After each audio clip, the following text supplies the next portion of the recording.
3, 2, 1. Halo konco kence semuanya. Halo. Kita ketemu lagi di Sri Gislur. Cerita ilustrasi gagasannya sedulur. Iya.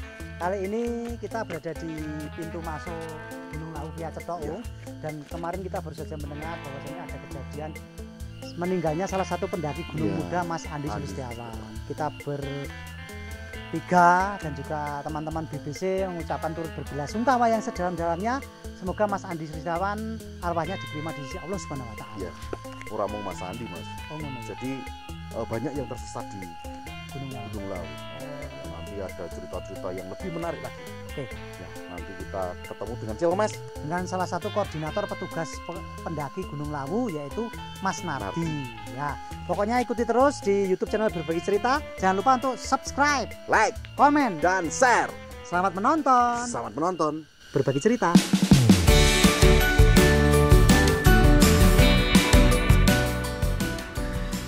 Nah, konco kince, Ya. kita sudah ada bersama beliau-beliau. Ini adalah salah satu koordinator pendaki Gunung Lawu dan Mas yang satu ini adalah salah satu relawan. Relawan. Mas. Nggih, mungkin lebih baiknya tetep pangan piyambak-piyambak. Nek Mas Nardi genah niki. Di saya. Coba pernah leh. Nggih, pun monggo Mas Nardi nggih. Nggih, pangaken saya kula Mas Nardi, Sunardi nama lengkap saya. Nggih. Saya koordinator pendakian dari Dinas Pariwisata Pemuda dan Olahraga, dan semenjak peralihan dari Perhutani ke Pemda itu Agustus 2017 sampai sekarang saya masih dapat perintah dari Kepala Dinas untuk menjadi koordinator pendakian gitu. Oh, mantap. Sampai Tentunya sekarang. di via Cetok ini Iya, apa semuanya, Mas? Via Cetok sama Semono Kandang. Oh, berarti via Nggih. Semono Kandang dan Nah, iya, berarti ya kudu kita harus mengikuti juga via cetok, via manapun. Sekarang kan via email Pak rata-rata. Iya. Karena kita harus mengikuti pendakian gunung ya. Yang satu ini monggo Mas. Ya nyun Pak, betul Pak. Nggih. Niki Perkenalan nggih, dulu. Pun asrep. Niki hasilnya dicileke sithik. Saya Dian dari relawan yang ada di Gunung Lawu ini yang paling tidak untuk penanganan untuk kecelakaan human error yang ada di gunung maupun di sini saya bertugas di tempat briefing pendakian untuk pengarahan pendaki. Oh. mengarahkan Nggih. Nah, nanti sebelum kita menuju ke apa itu? Ngobrol-ngobrol berikutnya. Ini saya ini Mas Nardi, ini cerita dhisik awalnya. Iya, awalnya menjadi koordinator itu gimana? Nggih. Ya, awalnya kan saya kerja di Dinas Pariwisata. Dulunya saya juga koordinator Candi Cetok, juga tempat-tempat lain. Nah, kebetulan kan waktu itu ada perjanjian kerjasama Perhutani sama Pemda. Gitu. Oh, iya. Jadi langsung waktu itu dari Pemda Karanganyar, Dinas Pariwisata Pemuda dan Olahraga, saya langsung ditunjuk, dikasih surat perintah untuk menjadi koordinator pendakian juga seperti itu. Terus tugasnya apa, Mas itu? Tugasnya saya untuk mendata pendaki, mengarahkan pendaki, termasuk aturan-aturan yang ada pendakian di Lawu itu. Oh, iya. Jadi gini, Mas, kalau naik gunung itu langkahnya gimana? Prosedurnya dari parkir terus di base camp gitu gimana, Mas? Awalnya kan itu pendaki datang biasanya ke base camp dulu, Base base camp parkiran. Iya. Kalau datangnya sore istirahat dulu sebelum COVID-19 Mas. Iya. Itu semua saya data di sini. Oh, Wonten mriki? Di sini. Tapi setelah itu ada COVID-19 untuk mengurai atau biar nggak berkerumun di sini, di tiap-tiap base camp parkiran itu saya kasih formulir untuk mengisi di situ. Untuk aturan-aturan gimana sudah saya siapi di situ, sekalian ada tahu acuan sedikit. Nah, di sini tinggal administrasi sama ninggal identitas. gitu. Oke. Selanjutnya didata komplit dari nomor handphone, nomor HP keluarga, beserta rombongan, alamat di mana, gitu. dan ninggal itu identitas di sini untuk pengambilan turun. Oh, ngoten. Terus setelah di sini komplit selesai, kita akan briefing. Briefing dulu di sini. Briefing sama Mas Dian dan teman-teman relawan di sini. Setelah briefing itu kalau pendaki paling kita briefingnya maksimal 30-40 orang karena kan nggak bisa banyak untuk pandemi ini. Dan selanjutnya pendaki baru bisa naik. Gitu. Oh ya berarti detail banget ya. Detail. Persyaratannya seperti itu. Iya. Tapi nek aku boleh berpendapat ya Om. Iya. Bahwasanya piyai-piyai gunung ini ki. Iya. Sebutannya piyai gunung kuwi piyai ini ki sehat-sehat kabeh. Iya. Nah, munggah mutuk. Lah. Nah, abumu agek tangga masuk iki. Leran sik, Mas. Budis kuwi meluke gereng-gereng wae. Nah, iya. Mlebu siji aku wis ngomong mlebu siji. Kayak mlebu sekolah jaluke. Ya. Nah, ini lanjut lagi Mas Dian sama Mas Nardi. Ini berdasarkan informasi yang saya terima sama Om juga, itu kan banyak juga yang pendaki itu istilahnya itu mengalami musibah dan akhirnya tidak terselamatkan teman-teman gitu. Sebenarnya faktor penyebabnya itu menurut panjenengan itu napa Mas? Terutama di Gunung Lawu ini. Banyak kejadian itu kecelakaannya itu ngopo ngoten nih Mas? Iya. Saya dulu apa Narti ini? Mas Dian. Mas Dian. Ini Mas Dian nama panjenengan Dian yang tak kunjung padamu. Semangat terus. Jadi gini, kalau kecelakaan, yang namanya kecelakaan orang ya tidak akan mau dan tidak akan mengerti di mana tempatnya, waktunya, kapan. Yang jelas itu. Tapi kebanyakan itu adalah untuk keteledoran, untuk pelanggaran aturan. Dalam arti, pendaki itu tidak boleh pisah. Contohnya seperti itu, tidak boleh terpisah dengan rombongan. Paling tidak ketika ada human error ataupun kecelakaan di atas, temannya bisa mensupport. Entah itu dia laporan ke bawah ataupun dia bisa penanganan pertama. Kebanyakan seperti itu. Kebanyakan orang meninggal di gunung itu pasti keadaannya tidak mungkin, secara massal tidak mungkin. Kecuali contoh kebakaran di atas terisolasi, lah itu kemungkinan besar. Tapi kalau untuk faktor termasuk hipotermia dan segala macam itu kebanyakan dia terpisah. Untuk konsumsi makanan dia minim, manajemen makanannya, logistiknya dia kurang. Sebenarnya untuk briefing sendiri itu banyak sekali sudah disampaikan, bukan hanya untuk treknya. Jadi pendaki itu harus contoh untuk logistiknya, mau camp di mana ditanyakan dulu gitu. Sampai sedetil itu Mas? Iya, contoh berangkat sore itu setelah lepas dari jam 2 ataupun jam 3 sore itu tidak dianjurkan untuk camp lebih dari pos 3. Iya, maksudnya untuk kegiatan outdoor sendiri waktu malam itu resikonya lebih besar. Bukan hanya hewan buas, tapi juga kan untuk faktor oksigen kadarnya kurang. Ya, Mas Jenan tadi ngendika hipotermia. Ya. Itu sebenarnya apa tuh Mas? Hipotermia itu hilangnya panas tubuh. Hilangnya panas tubuh. Masih banyak orang mengkonsumsi hipotermia itu hanya kena dingin ataupun kena air. Tapi faktor penyebabnya sebenarnya satu dari sebelum fase itu, yaitu di perut. Pembakaran dari tubuh itu tidak ada. Biasanya orang yang kurang makan. Berarti ya telat makan. Bahasa Nigeria itu luwe. Nah, betul nggih Mas? Nah itu penanganannya gimana Mas? Kalau kita adalah naik satu regu, ada yang satu kena hipotermia gitu. Ya paling tidak kalau memang pakaiannya basah harus dilepas dulu, diganti yang kering dulu. Kering dulu, kasih minuman hangat. Untuk area tenda harus benar-benar hangat. Contoh dikasihkan uapan air, rebus air di dalam tenda, tidak apa-apa. Yang penting untuk kontur di dalam itu harus hangat, tidak boleh kena dingin lagi. Termasuk konsumsi makanan. Ya itu terakhir, kalau ketika sudah mulai agak staminanya membaik baru makanan. Makanya kalau dimasukin langsung itu kan asam lambungnya naik. Ya. Itu bisa kan untuk Mas, bisa sampai jadi panas gitu. Itu efek akhirnya bisa meninggal. Kalau panas tubuh kan semakin turun.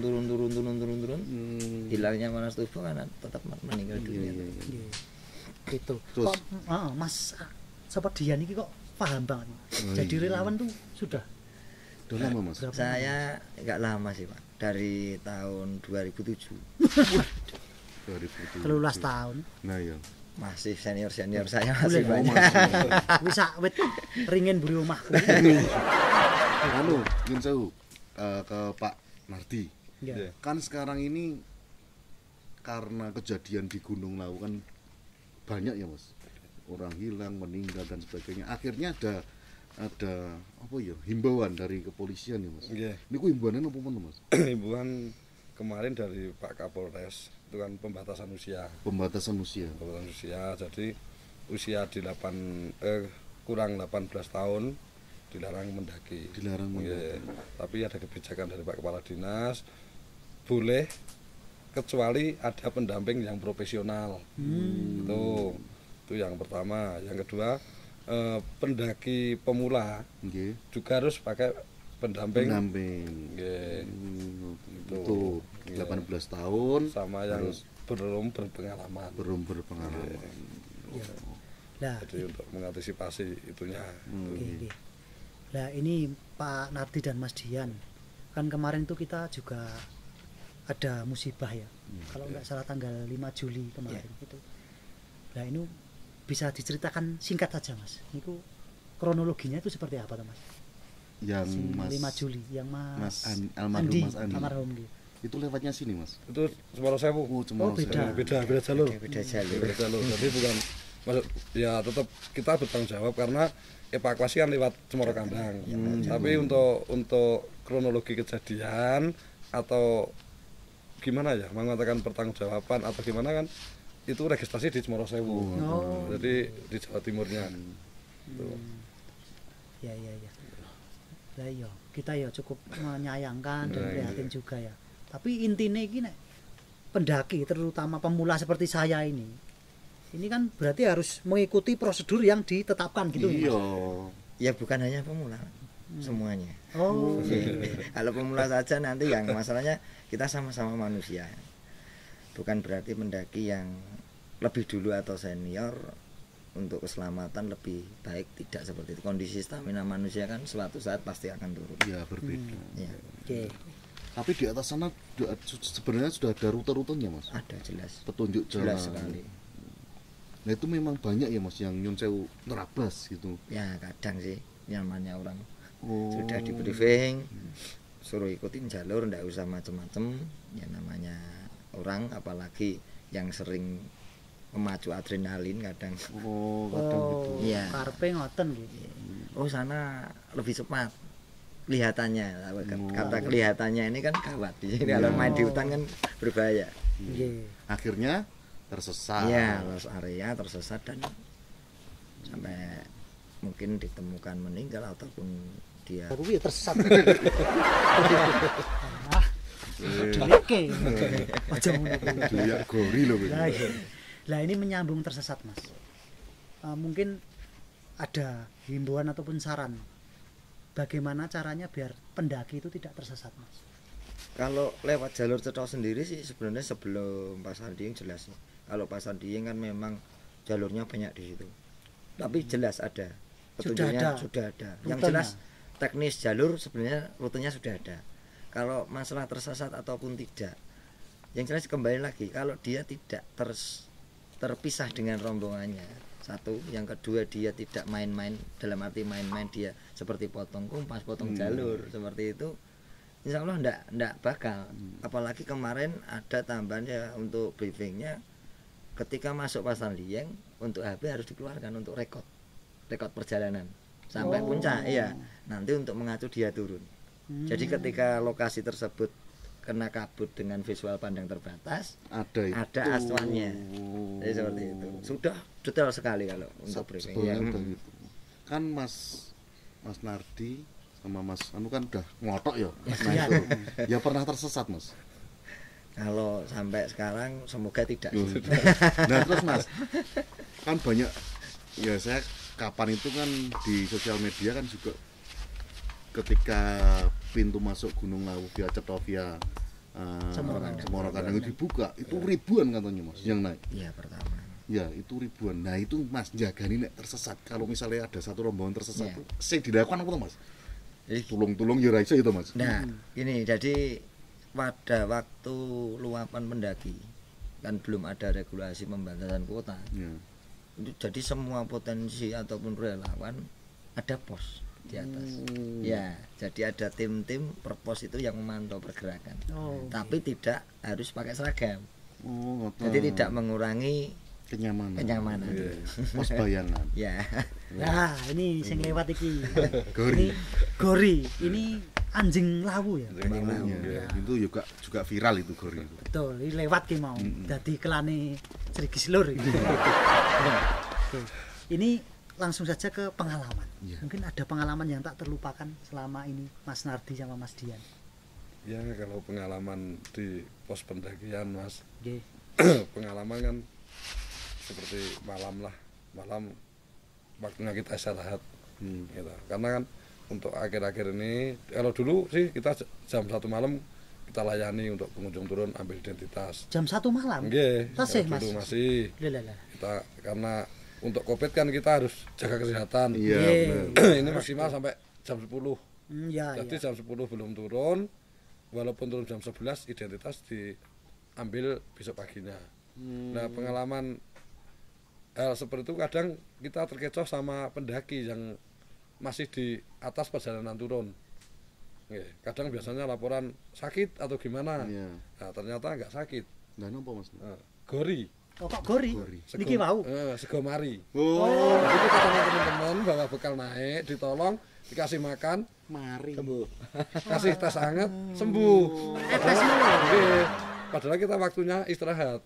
Tapi nggak apa-apa, seperti itu kan kita Iya. sudah berusaha semaksimal Iya. mungkin. Kan gitu. Jiwa kemanusiaan beliau-beliau ini Nggih, tapi ya mesake lho. Kiai gur ngeteri anu jam-jame Seperti ki itulah. jam istirahat ngono ya. itu kalau panjenengan Mas. Ya, Burung enek intinya GoFood, sama Bu. sih. Ketika malam harusnya kita istirahat. Bukan berarti kita tidak mau gitu. Tapi alangkah bahagianya ketika pendaki itu naik maupun turun dengan keadaan baik. Iya. Nah, wis iki inspirasi banget iki. Iya. Gitu. Oke. Itu pengalaman ya. Iya. Nah, sekarang tips kepada pendaki gunung. Pemula terutama. Itu pripun carane Mas Ben nanti berangkat selamat pulang dengan selamat. Nggih, dirungokke kanca kence iki. Ya, iki. Yang jelas Ki satu. poin iki nggih. Kalau untuk pendaki pemula, carilah tim yang paling tidak dia berpengalaman. Entah itu di gunung mana, silahkan sesuai apa interaksi sosialnya. Yang jelas carilah satu partner pendaki yang berpengalaman. 2, yang jelas itu untuk pemula paling tidak harus patuh. Nilai patuh itu harus ada. Patuh dalam segi prosedur dari pos pendakian, patuh dengan etika-etika yang sudah disampaikan waktu briefing. Pasti insya Allah baik. Iya. Seperti itu. Yang di briefingkan itu apa Mas? Banyak sekali Pak.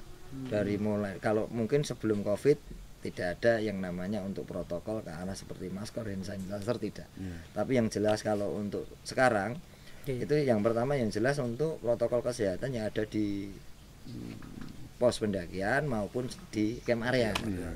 Paling tidak masih banyak pemahaman tentang masker. Banyak komplain sih.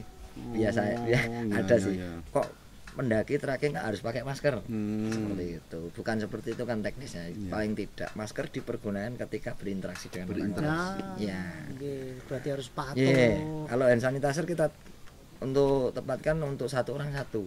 Jadi dalam contoh rombongan 10 orang itu tidak mungkin bisa ritme sama. Nggih, nggih. Jadi ketika ada 2 atau 4 orang pengen istirahat sebentar, jaraknya nggak terlalu jauh, dia bisa sterilisasi mandiri. Nah, ngoten niku. Dan termasuk briefing trek, Ya. termasuk nanti untuk teknis. Oh, di pos 3 kalian harus makan berkarbohidrat tinggi dan sebagainya. Seperti itu. Detail sekali. Ya, ya. Tel. Tak kira ya munggah gunung mon. No. Jalan tok. Iya, Mas. Oke. Wah, ternyata harus disiapkan oh. Jadi aku ya pengen ngerti Mas. Rute-rutene iki pos iki jenenge apa ngono. Ayo naik. Nanti nggih. Ya, Mas Nardi mungkin bisa menambah ini. Udah cukup dari Oh, cukup, Mas nggih. Dian itu. Nggih. bersama Nji. Nggih. Ngaten nggih. Mas Nardi, Mas Dian, terima kasih sekali saya dan Uung dan teman-teman dari berbagi cerita bisa ngobrol dengan panjenengan. semoga kejadian kemarin itu sebagai kejadian yang terakhir. Amin. Untuk mendaki Gunung Lawu, dan kita berharap semua pendaki itu tadi berangkat dengan selamat, pulang dengan selamat, bisa bersama keluarga, nanti bisa menjajaki gunung yang ada di Indonesia. Iya. Sik Mas, Hah? aku pengen tanya lagi satu aja. Ya wis, kowe berarti imbuh we. Oh iya. Andu alit. Gitu Mas. Kulo nek tanglet Lawu, ngoten jenengan tuh Mas jawabnya. Lawu. Iya. Lawu itu sebetulnya ramah, Wah. tapi jangan diremehkan. Wah. Gitu. Elok. Lawu itu ramah, tapi jangan diremehkan. Jadi yo pikirane piai-piai iki aja sing neko-neko. Jenengan Mas. Sedia. Ditanya Lawu, yang jelas simpel sih. Lawu yang dikatakan mistis sebenarnya romantis. Geledak aku. Ayo ke Lawu. Nah, Ayo ke Lawu. iya. Oke, gitu ya. Oke, terima kasih teman-teman Konco Kence semuanya yang sudah menyaksikan channel ini sampai akhir. Ya. Pokoknya jangan lupa untuk tonton terus episode Sri Gislur dengan menghadirkan obrolan-obrolan yang berbeda Ya. seputar Kabupaten Karanganyar. Ya. Jangan lupa seperti apa Like, komen subscribe dan juga share Di di YouTube YouTube-nya channel Berbagi Berbagi Cerita. Cerita.